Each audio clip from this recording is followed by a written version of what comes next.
পালিত হচ্ছে হিন্দু ধর্মাবলম্বীদের অন্যতম ধর্মীয় উৎসব দোল পূর্ণিমা। নদী Bangla group, Narsingdi TV news update. ঐতিহ্যকে ধারণ করে উৎসবে মেতে উঠেছে শিবপুরের চৌসর ইউনিয়নের চৌসর শ্রী শ্রী গোপীনাথ ডিওর আখড়ার ভক্তরা। ধর্ম বর্ণ নির্বিশেষে রঙের খেলায় মেতে উঠেছে সকলে। খুব আনন্দ করতেছি, অনেক লোকজন, মেলা অনেক লোকজন হয়েছে, আমরা অনেক আনন্দ করতেছি। নতুন বিয়ে করলাম, প্রথম দোল পূর্ণিমাতে আসলাম, অনেক ভালো লাগতেছে। সবাই আনন্দের সাথে আমরা রং খেলাখেলি করলাম, সবাই আনন্দে কাটালাম।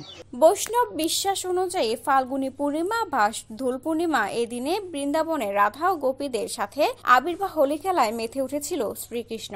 সেই থেকে এই দিনটিকে দোল উৎসব হিসেবে পালন করেন সনাতন ধর্মাবলম্বীরা।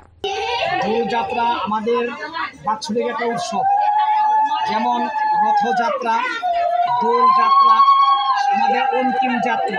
যশোরে গোপীনাথ ডিওর আখড়ায় সকালে রাধে কৃষ্ণের পূজার মাধ্যমে শুরু হয় দোল পূর্ণিমার আনুষ্ঠানিকতা। দোল পূর্ণিমা হচ্ছে আমাদের ধর্মীয় অনুষ্ঠানের একটা মহোৎসব। আচ্ছা, আমি প্রতি বছরে এই দিনটি উপভোগ করি। যশোরীয় একটা আমাদের এখানে খুব ধুমধাম করে দোল পূর্ণিমা অনুষ্ঠান করা হয়, এটা আমি খুব উপভোগ করি।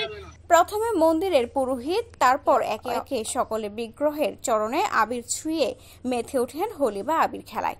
রাঙিয়ে দেয় একে অপরকে। প্রসাদের ব্যবস্থা ও মেলার আয়োজন করেন মন্দিরের কমিটিবৃন্দ। সকল ভক্তদের প্রত্যাশা দোলযাত্রার সময়ের মতো রঙিন ও সুন্দর হোক প্রতিটি দিন। আর নয় ভাড়া বাড়ি, এবার ভাড়ার টাকায় নিজের বাড়ি, নগদ অথবা কিস্তিতে বুকিং দিয়ে আপনিও হতে পারেন একটি ফ্ল্যাটের গর্বিত মালিক। নদী বাংলা গ্রুপ, সঠিক নির্মাণে অঙ্গীকারাবদ্ধ। ধর্ম বর্ণ নির্বিশেষে সকলে মেতে উঠেছে রঙের খেলা। সকল ভক্তদের প্রত্যাশা দোলযাত্রার মতো রঙিন ও সুন্দর হবে প্রত্যেকটি দিন। আশিস দাস, শিবপুর উপজেলা প্রতিনিধি, নরসিংদী টিভি।